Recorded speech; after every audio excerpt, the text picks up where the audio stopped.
I worry that sometimes people are getting too reliant on, like, when they wake up, I need a coffee to feel energized. And then it's like, I need to go to bed. I need this to go to sleep. Correct. And then people are like trying to find all these fixes. And it kind of reminds me of the story I heard about Michael Jackson, who like throughout his day needs like different things, like one to bring him up and then one to kind of bring him down and one to, hit the side effects of that. But that has side effects, so he needs another one. And then it becomes this concoction of just like all these things just to function in a day. Have you ever looked at what Hitler was on during World War II?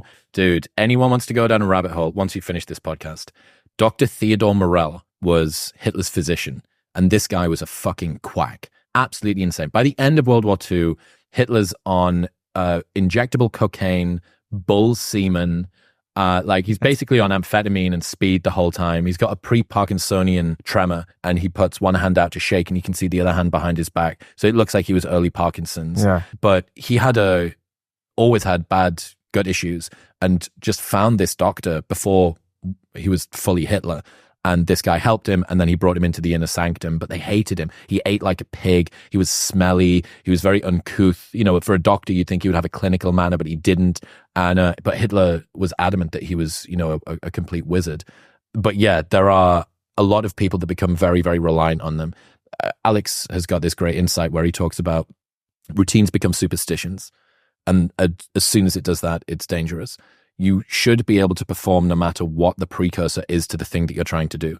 You should be able to get up and do the podcast without a can of new tonic. Right. And that can make you better. You should be able to get up and write for 2 hours without the coffee or the elaborate morning routine and the cold plunge. You should be able to do those things.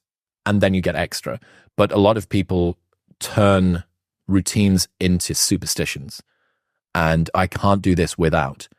And that's basically a form of fragility. Yeah. You really, really want to lean away from that. That routine fragility is something that I've had to learn the hard way. It's amazing to me that something like cocaine was so prevalent back in those days, and they just used it as a medication. And you would even see for kids, it's like they would put cocaine in the mouth. And make cocaine great again, man. I'm fucking telling you. What products do you think we're using today that could be the cocaine of the future? I think that we're going to see, it's still the front wave of alcohol hasn't hit most people. As Huberman said, and there is a massive study from The Lancet that I used to medically justify to myself some of the additional reasons that I did 1,000 days without alcohol. And if you can do 1,000 days whilst being a club promoter without alcohol, it can't just be like, I want to improve my meditation streak. It needs to be a little bit deeper than that. The Lancet did the largest ever study on alcohol consumption, and they came up with the result that there is no safe level of alcohol consumption. None. Zero. Every single drink that you take is moving you closer to death at a more expedited way. Now, is that a cost-benefit analysis that you take? Yeah, absolutely. Everybody does that all the time. That cheeseburger that you just had, is that going to move you closer to health? Probably not, but it was nice, so I'm going to do it. So I think alcohol is going to be one of them. I think an over-reliance on caffeine is also going to be one of them as well. I think that people are so dependent on caffeine. I did 500 days without caffeine as well. Separately to the 1,000 days without alcohol. Doing those both at the same time would have been fucking miserable. 500 days without caffeine, and that taught me so much about when you observe other people's language, they don't say that I'm tired. They say I need a coffee. So caffeine papers over the cracks of your poor restorative practice, your lack of sleep and recovery, the fact that you're not actually looking after your fitness. And you never ask yourself the question, well, why am I tired at 11:30 in the morning?